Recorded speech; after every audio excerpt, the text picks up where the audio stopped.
Why were you never the same after your honeymoon? My wife Elena and I surfaced from our scuba dive to find ourselves alone in the middle of the ocean.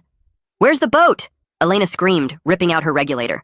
I spun around frantically, realizing the dive boat that had 18 people on it 5 minutes ago was completely gone. They left us, Elena gasped. They actually left us in the middle of the ocean. The worst part was that we'd booked the cheapest dive shop in rural Colombia. Cash only, no reviews online, and the dive master barely spoke English. He never did head counts, and we were the last group in the water. They'll come back when they realize we're missing, Elena said, but I could hear the doubt in her voice. The current was already pulling us further out to sea. We had no emergency radio because the cheap shop didn't provide them. I tried waving my bright yellow safety sausage above my head while Elena blew her whistle repeatedly, the sound pathetically small in the vast ocean. Which way is shore? Elena asked, treading water beside me. I looked around at the identical horizon in every direction. I have no idea. We had maybe 4 hours until sunset. After that, we'd be invisible in the dark water. The first hour, we picked a direction and started swimming. Elena kept apologizing about choosing the cheap dive shop, saying we could have spent the extra $200 for the reputable one. My legs started cramping after 20 minutes, sharp, stabbing pains with every kick, but I kept going. Are we even moving? Elena gasped between strokes. Everything looks exactly the same. The worst part was she was right. The waves, the sun, the endless blue. We could have been swimming in circles and we'd never know. Then Elena started shivering despite the warm water. Why am I so cold? This doesn't make sense. That's shock setting in, I said, trying to keep my voice calm. Just keep swimming and we'll be okay. I promise.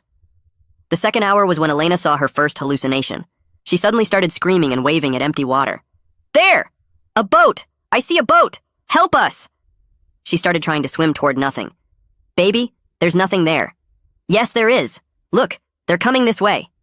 I grabbed her arm, and she fought me for a moment before the mirage dissolved, and she realized she'd been screaming at waves. The look of despair on her face when she understood there was no boat broke my heart. The thirst had also become unbearable by then. Our tongues were swollen, lips cracked and bleeding from the salt. Every swallow felt like broken glass going down our throats. Just one sip of seawater, Elena begged. Just to wet my mouth, I can't stand it. When I told her that would kill us faster, she actually tried to drink it anyway. I had to physically hold her arms while she sobbed and begged for just a taste of water. The third hour, Elena's legs stopped working. She said she couldn't feel them anymore, they were just dead weight pulling her down. I had to support her entire body while treading water, my arms screaming in agony, legs cramping so badly I was crying from the pain. That's when the jellyfish got to us.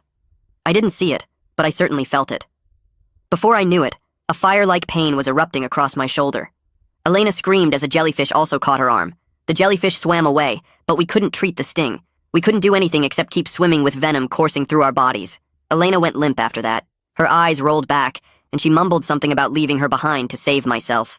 I slapped her face gently